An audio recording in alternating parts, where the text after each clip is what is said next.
Hermano, puede tomar asiento.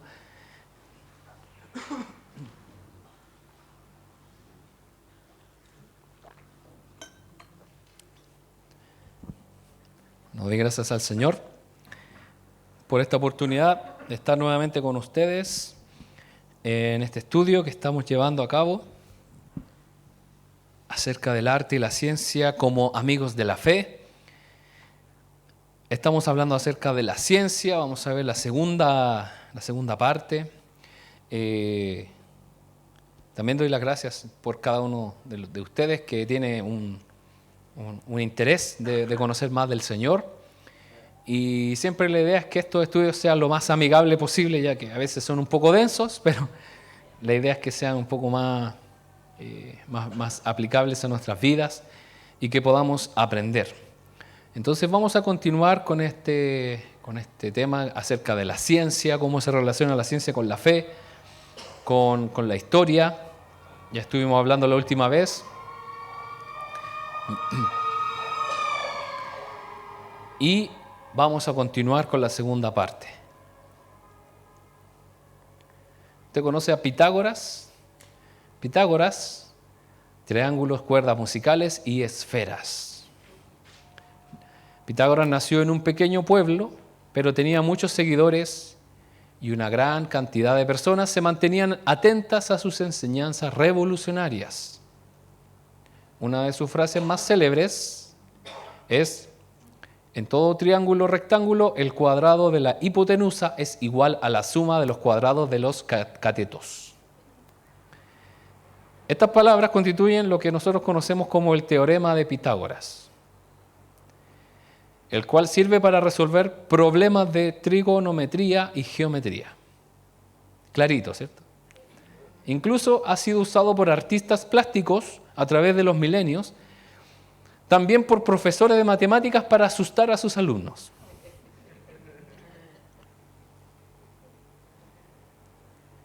Dios le dio sabiduría y entendimiento a este hombre. ¿Sabía usted que Pitágoras no fue un matemático? Él fue un filósofo que se topó con las matemáticas y con este teorema que él descubrió, que está ahí plasmado. No lo voy a leer, lo puse en la imagen mejor, al lado de su escultura. Ya cuando empiezan a ponerle letras a las ecuaciones ya se pone complicado, ¿cierto? Ya suficiente tenemos con los números. Sin embargo, las matemáticas es un mundo maravilloso, ya que muestra cómo el hombre ha tratado de descubrir y describir el mundo que nos rodea. ¿Y sabe qué, hermano? La exactitud de las matemáticas refleja la exactitud de la creación de Dios. O sea, el hombre se esmera para que esto coincida, y si no coincide, obviamente no funciona, no sirve. Pero cuando una fórmula funciona es porque está correcta y está de acuerdo a la realidad. Y es por eso, hermanos, que este techo, por muy pesado que sea, no se va a caer. Porque hubieron hombres que sacaron cálculos. Porque ¿qué pasa con aquellos maestros chasquillas que lo hacen al ojo? Se viene abajo. Neva un poco porque nunca se imaginaron que iba a nevar. Y es tan pesado el techo que cae. Y hay gente que hace las cosas, por ejemplo, los desagües, no le da ninguna inclinación. Pero para eso el Señor le da sabiduría, y también a los que no tienen tanta, para eso, para estudiar, para aprender de otros. Y vemos que este hombre, Dios le dio entendimiento para crear este teorema. Yo esto lo tuve que estudiar cuando di la PSU. Y ahí no más, nunca más, gracias al Señor.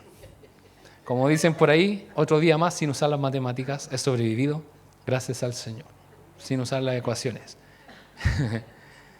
No, es igual funcionan para que ustedes no se queden con el vuelto, usted pueda sacar bien la cuenta. Lo complicado es cuando usted tiene que viajar a otro país y empieza a sacar cuentas con la moneda, con los dólares, ahí uno empieza, y al final, lo encontré barato, me costó $30. Y si uno lo sacara, no, es muy caro.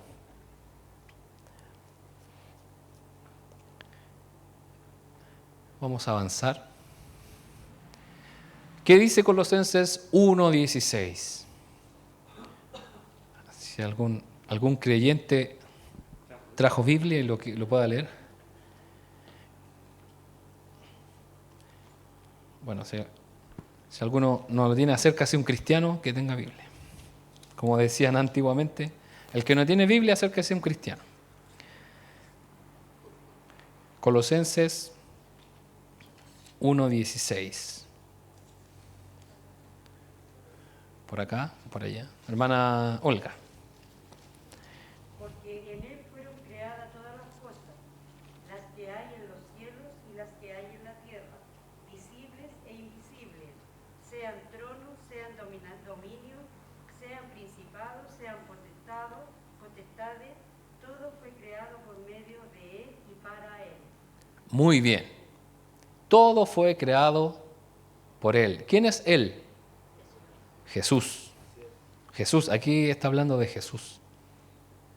El Hijo de Dios. Todo fue y subsiste, todo fue creado por él.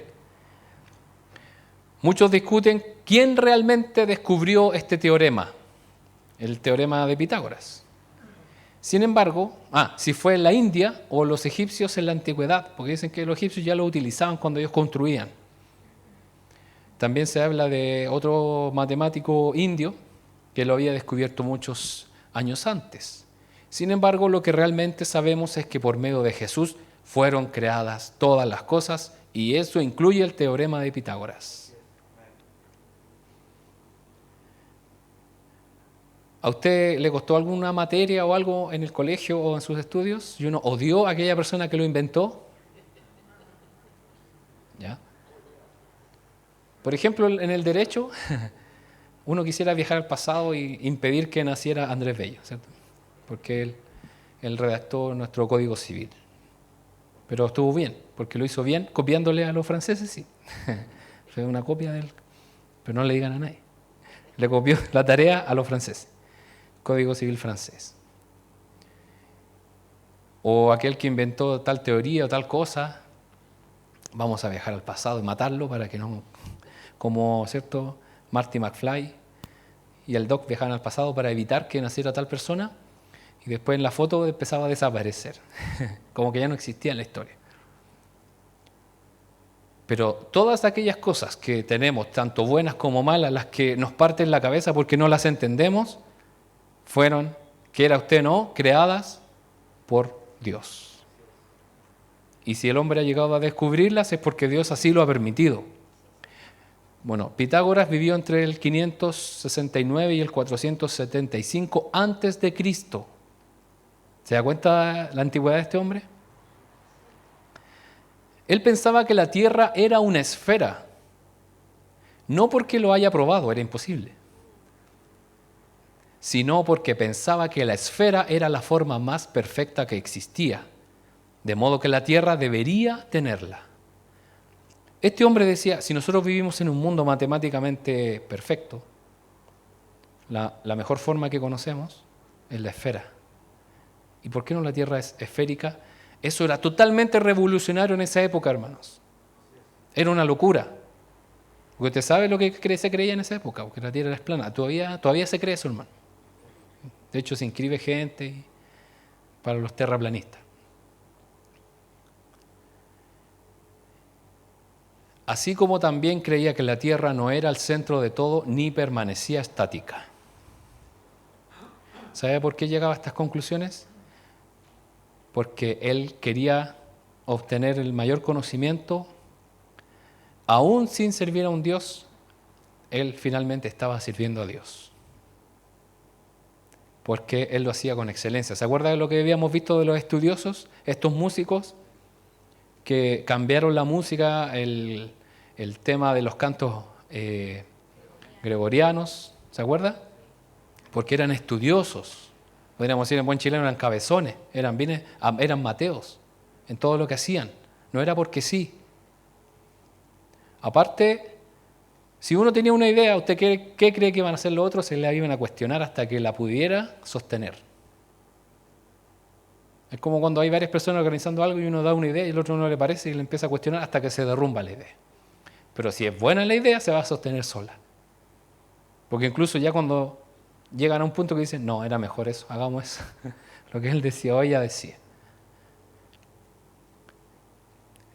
Y sabe, hermano, que no sé si usted ha leído que hay una forma para absorber cosas, ya sea sustancias líquidas, y que es una forma que es como un botón. Es como la forma de un botón, que el hombre ha descubierto que es la forma más perfecta para que absorba sustancias. Y increíblemente esa es la misma forma que tienen nuestros glóbulos, blancos y rojos. ¿Usted sabe cuál es la forma de los? Bueno, no traje la foto, pero Dios ya lo había hecho. Y el hombre ha descubierto que es la mejor forma. Porque si usted toma una pelota de esponja y la tira al agua, ¿qué va a absorber primero? Lo que está alrededor, lo que está al centro no lo va a absorber completamente.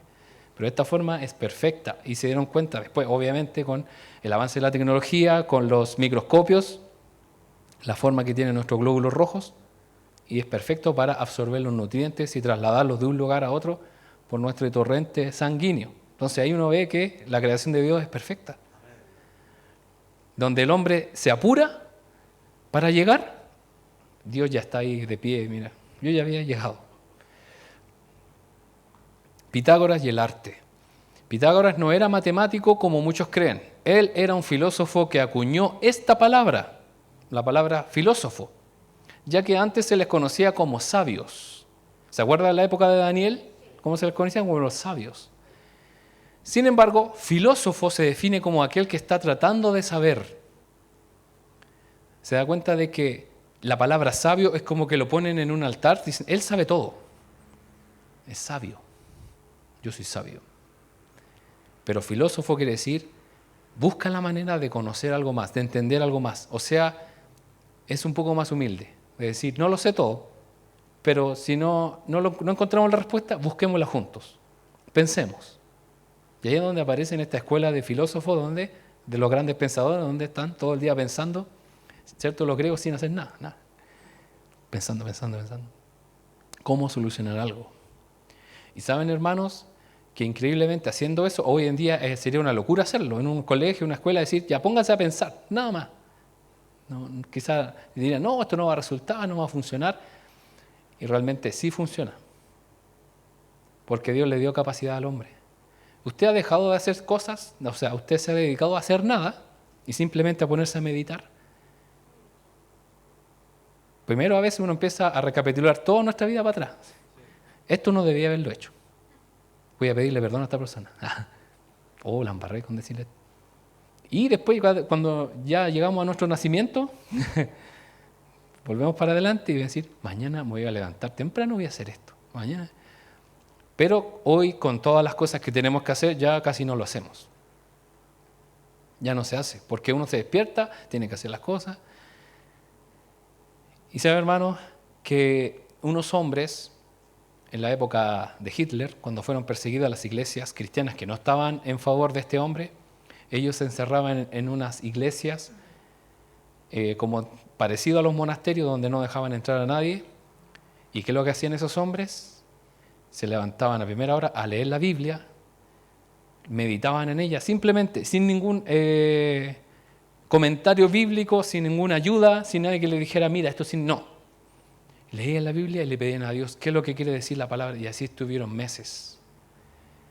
Y ellos crecieron y fueron tan valientes después de salir de ahí y enfrentarse a la muerte y estar dispuestos a que los ejecutaran en la horca con un temple que realmente era incomparable. De que los mismos médicos nazis decían, ¿cómo estos hombres tan tranquilos mueren? Porque la mayoría de los que ejecutaban morían desesperados, tratando de huir, pero ellos estaban ahí. Clamando al Señor, obviamente ya habían entregado sus vidas. Entonces la palabra filósofo tiene que ver con alguien que está tratando de saber. La longitud, la tensión y el grosor de una cuerda es lo que determina la clase de sonido que la misma produce cuando se toca. Estamos hablando de cuerdas de un instrumento. Si una de esas variables cambia, el tono que escuchamos cambia también. Este conocimiento parece básico hoy, Uno toma una guitarra, incluso estas de juguete, suenan. Uno empieza así a jugar y cambian de sonido. Parece básico, pero en la época de Pitágoras era algo revolucionario. Pitágoras sugirió que al dividir una cuerda en ciertas proporciones, la misma era capaz de producir sonidos placenteros para el oído. Números y belleza podían ser uno. El mundo emocional del arte y el físico se describían con cifras sencillas.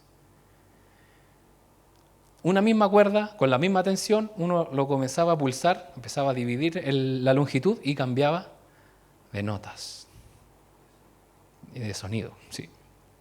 Bueno, ahí puse una imagen de más o menos cómo vibran las notas o las cuerdas. Hoy en día los jóvenes ponen un celular dentro de la guitarra y se ponen a tocar y graban y así se ve. Ellos juegan, pero así es como vibra la cuerda, lo que el ojo humano no puede ver, porque uno por mucho que mire, uno lo ve borroso. Pero cuando uno lo capta, así se ve. Entonces vea cómo este hombre avanzó incluso en el arte. Vamos a ver otro hombre, Leibniz, filósofo y matemático alemán con un gran estilo, con un gran peinado. Envidiable, ¿cierto? Era medio peladito y a la vez pelo, harto pelo, con una gran melena, ¿cierto? Slash, ¿cierto? Se la envidiaría, que tremenda melena ahí, está bien definida. Además fue un teólogo apologeta, o sea, un hombre que buscaba a Dios y defendía la fe. ¿Qué más se le puede pedir? Hay que hacerle un queque a este hombre. Este hombre constituye una inspiración, ya que definió los términos de función y coordenadas. Y tal vez su aporte más importante es que designó el símbolo de igual para relacionar entidades equivalentes. Sin este hombre no hubiese existido igual. Ya igual. Parece que para los que nacemos en esta época fuera todo obvio, ¿o no? Pero para ellos no existe. Imagínense, hasta este hombre no había igual. Entonces no se podía decir igual. ¿Cómo está? Igual. Igual bien. No existía, imagínense qué terrible no poder decir que está igual.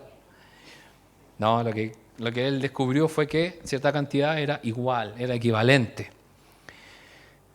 Leibniz dijo, la música es un ejercicio aritmético secreto y la persona que se entrega a ella no se da cuenta de que está manipulando números. Los que estudian música, aunque traten de huir de las matemáticas, van a encontrarse con las matemáticas en las partituras, en los ritmos, sobre todo los bateristas, ahí están sonados. Sí o sí tienen que utilizar las matemáticas para sacar las divisiones de los tiempos, los medios tiempos y así.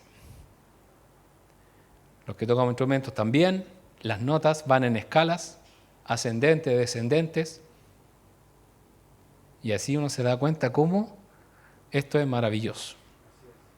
Cómo la creación del Señor es perfecta, la ciencia que el Señor le ha dado a los seres humanos. Y este filósofo, matemático alemán, realmente buscó del Señor, y el Señor, ¿qué es lo que le dio? Sabiduría, le dio gracia. Las matemáticas describen la creación de Dios. Las matemáticas pueden, en un lenguaje literalmente universal y exacto, describir con belleza y sensibilidad cómo se comporta la energía y la materia que Dios creó. ¿Qué es lo que dice en Génesis 1:1? No lo busque porque usted debería saberlo de memoria, ¿no? En el principio creó Dios los cielos y la tierra.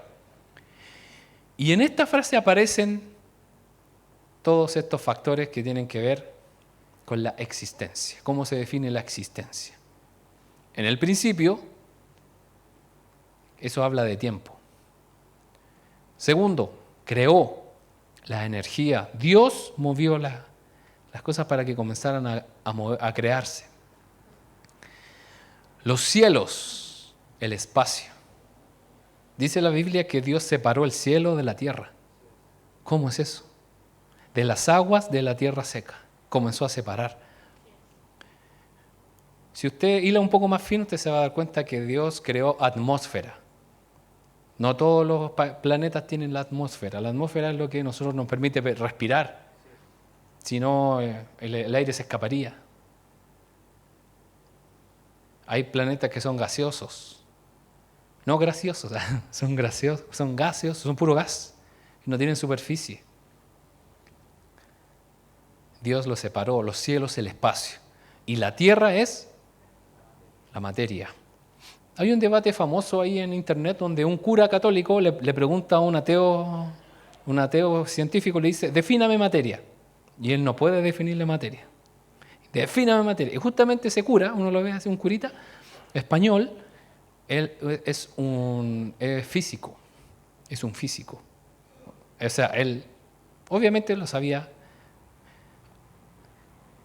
Y lo hemos entendido, que no porque tengamos fe o que creamos en Dios vamos a ser ignorantes. Y que finalmente aquel ateo quedó como ignorante porque no pudo definir algo básico que se les enseña a los alumnos, que es definir la materia. Y después él en el video lo define, porque al final ese ateo dice, bueno, dilo tú entonces, y él lo dice. Es muy bueno ese video, se lo recomiendo. Muy bien. La Edad Media. No todo fue oscuridad. A todos nosotros en el colegio donde lo estudiamos, la Edad Media parece ser un periodo feo, donde habían cosas muy extrañas. De hecho, Hollywood se empeña a mostrar la Edad Media como algo estrafalario, donde la ciencia estaba más o menos, y muchas cosas, donde la gente andaba con vestidos extravagantes como el que vimos recién, ¿cierto? Acá, peinados raros, donde la gente no se bañaba porque no estaba el acceso. Bueno, usted sabe que la gente usaba flores porque tampoco había desodorante. Entonces, me imagino, ¿cierto?, que todos andaban pasados a flores. Nosotros, nuestra sociedad latinoamericana es muy limpia. Nosotros somos muy limpios. De por sí el chileno se baña todos los días. Hay gente que ha viajado al extranjero, a España, y lo han denunciado por bañarse todos los días, porque está gastando demasiada agua. Entonces, si se va a Europa, sobre todo Europa, los más hediondos, si se va a Europa y se baña todos los días, hágalo así calladito, que no sé. También ellos tienen otra cultura, ¿cierto? Y nosotros a veces no impresionamos, y es porque son así. Entonces, a pesar de tener mala fama, la Edad Media, de gente rara y que en esa época se impidiera a las personas acercarse a las Escrituras, Dios no permaneció en silencio. ¿Quiénes impidieron que la gente se acercara a la palabra de Dios? Los cardenales, los curas. Porque la palabra de Dios solamente estaba en latín. Y lo único que sabía latín eran ellos. La gente común no. Mira lo que dice 2 de Timoteo 2:9. Vamos a leerlo. 2 de Timoteo 2:9.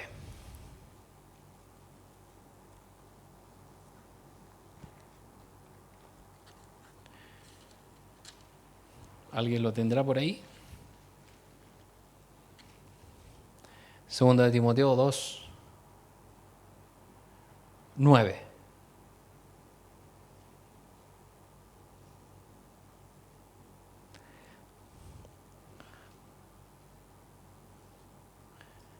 Hermana Cristina. Debido a que predico esta buena noticia, sufro y estoy encadenado como un criminal. Pero la palabra de Dios no puede ser encadenada. Muy bien, Pablo está diciendo que él está preso, él está encadenado, pero la palabra está libre. Por mucho que la gente haya querido impedir que la palabra de Dios fuera extendida a toda la gente, por mucho que ellos quisieran enclaustrar la palabra de Dios en un monasterio, ¿qué hizo Dios? Igual se extendió a todas las naciones. Elementos medievales que ayudaron a que la ciencia floreciera es como, por ejemplo, el ambiente intelectual que los cristianos propiciaron. O sea, que se cuestionara, por ejemplo, ese tema de la fe católica en ese sentido. Porque O se hacía lo que hacían ellos o no. Pero ¿qué es lo que hacían los cristianos? No es tan así. Los teólogos cristianos que promovían la tolerancia a la filosofía natural, en esa época se conocía como filosofía natural lo que es hoy en día la ciencia. Y ¿saben? Los que más promovían eso eran los creyentes. Porque si esto es de la naturaleza, es porque es creación de Dios. Pero ¿qué hacían estas otras personas que estaban en autoridad, una autoridad de la iglesia? Decían, lo que nosotros creemos es lo correcto. Y si no está de acuerdo a eso, eres un hereje, eres un falso. Y mereces morir. Y eso se le llamó la Inquisición, el oscurantismo.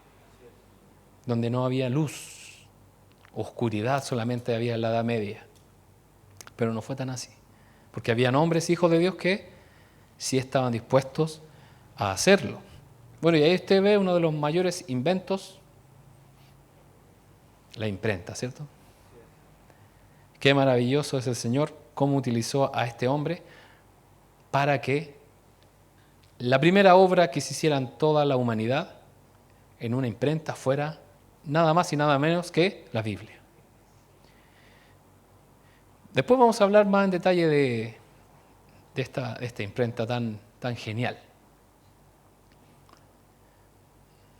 La escuela de Chartres. En el año 990, Fulberto Chartres, un líder eclesiástico intelectual, fundó la escuela de Chartres. Era un recinto bíblico académico auspiciado por la Iglesia. Fue fundado para permitir el estudio libre de la filosofía natural, o sea, la ciencia, y alcanzó su máxima expresión en el siglo XI y principios del siglo XII. Hoy en día lo que permanece ahí es la catedral de Chartres, que está ahí. ¿Y sabe, hermano, lo importante de esto? Es que científicos, filósofos, matemáticos brillantes egresaron de ese lugar y eran cristianos, eran creyentes en Dios. Muchas mentes brillantes egresaron de la escuela de Chartres, hombres con una cosmovisión cristiana y estudios profundos en la filosofía natural que empujaron a la raza humana hacia adelante. De hecho, yo les había comentado que Europa avanzó a pasos agigantados, incluso ganándoles a los asiáticos y a los árabes, que cada uno por su lado, ¿qué hacían? Inventaban cosas. Pero ¿qué es lo que hizo la gracia de Dios? Tocó el corazón de estos hombres porque ¿qué diferencia tenían con los otros? Ellos buscaban a Dios y querían lo mejor para los demás, no solamente para ellos. Grandes aportes de la fe. De esta escuela aparecieron grandes intelectuales como lo fue Alberto el Grande, una de las mentes más brillantes de la Edad Media. Es conocido como uno de los padres de la biología. Alberto fue maestro de Tomás de Aquino. ¿Alguien lo conoce? ¿Santo Tomás de Aquino? Imagínense, ese fue el profesor de él. Un alumno tanto o más famoso que él. Las contribuciones a la humanidad de nuestros antepasados medievales han sido minimizadas por Hollywood y la narrativa histórica ligera. O sea, no, en la Edad Media fue oscurantismo, la Iglesia Católica persiguió a todos los científicos y bla, bla, bla, y algo ligero. Realmente no se ponen a estudiar realmente la historia. Y le apuesto que si usted le dice, ¿conoce la escuela de Chartres? Ahí van a quedar en silencio. Tenemos invenciones tremendas en esta época, mal mirada, y que hombres de la fe ayudaron a generar, como por ejemplo el arado pesado, el molino de agua, que ahí aparece. ¿Sabe que el molino de agua ayudaba a moler granos con la fuerza natural? O sea, no había gente haciendo fuerza, era solamente eso. Qué maravilloso. Que la gente, no tenemos pega, ahora no tenemos que comer. No, obviamente que facilitaba las cosas. El reloj de arena. ¿Usted tiene algún reloj de arena? Que de repente está aburrido y lo da vuelta. Y lo mira así. ¿Cuánto dura? 1 minuto. ¿Sabe usted que el reloj de arena era fundamental para los marinos? Porque ellos no tenían un reloj. Y para poder tomar bien las distancias y los minutos y todo eso, tenían que utilizar un reloj de arena que no fuera, que fuera más exacto para sus mediciones. Y también la rueda hidráulica. Después de esta rueda, este molino, ¿cierto?, de agua, se transformó en la rueda hidráulica. Antiguamente las mujeres, cuando trabajaban en los telares, utilizaban su fuerza de sus piernas para hacer girar una rueda. Pero estos hombres descubrieron cómo hacerla con una forma de que la mujer no tuviera que hacer fuerza para que esos martillos fueran golpeando, ¿cierto?, las telas o estos hilitos y fueran formando estos telares. Y eso que trajo beneficio a aquellas personas porque el trabajo iba a ser menos duro.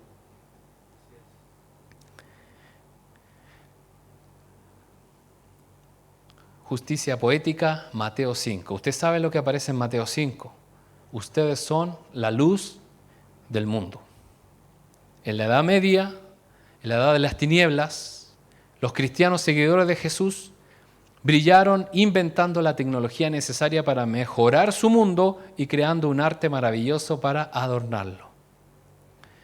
Donde todos dicen que no había nada bueno que sacar, donde cada uno hacía lo que bien le parecía, habían hombres y mujeres luchando para que otros pudieran tener un buen vivir, buenos trabajos, en beneficio para las otras personas. Y ya lo habíamos hablado de acuerdo a la salud, gente que se esforzó para sacar remedios, medicamentos, vacunas para que otros fueran sanados. Hoy en día usted se siente mal, va a la farmacia y lo compra. Es fácil. Una vacuna. Ahora todos queremos vacuna. Salió este virus, queremos una vacuna que nos solucione todo. Pero ahora nos damos cuenta que tenemos un avance que solamente lo ha permitido Dios. Y que antiguamente se moría simplemente la gente. No había otra forma. ¿Cuánto necesitábamos que los seguidores de Cristo brillen en el arte y la ciencia como lo hicieron ellos? Necesitamos hijos de Dios que estén en esos lugares. Y créame que sí los hay.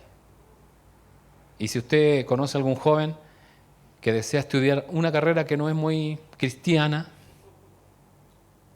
usted anímelo en el Señor, porque Dios puede usarlo para engrandecer su nombre. Para que quienes anden perdidos en la oscuridad puedan encontrar el camino a Dios por medio de Jesús. Estos hombres entregaron sus vidas para ser de beneficio a otros y mostrar la luz de Cristo, porque ¿cuál era su cosmovisión? ¿Cuál era su objetivo principal? Dar gloria a Dios, porque toda la naturaleza, todo lo creado lo hizo del Señor. Y que Él nos permita conocer algo, un poquito de eso, es maravilloso. Así como hay hombres que dedican toda su vida en ver hasta lo más pequeñito, los átomos, como también hay otros que ven lo más grande, planetas inmensos que al lado del planeta Tierra nosotros somos un puntito, tantas galaxias. Y ahí vemos cómo la grandeza del Señor. Muy bien, hermanos, vamos a orar para que el Señor bendiga este tiempo que hemos pasado. Espero que sea de bendición, que este estudio pueda inspirarlo a buscar más de Dios, que estos hombres entregaron su trabajo, su vida para mejorar nuestra vida hoy en día y ser agradecidos a Dios con ellos. Oremos. Bendito Dios, gracias.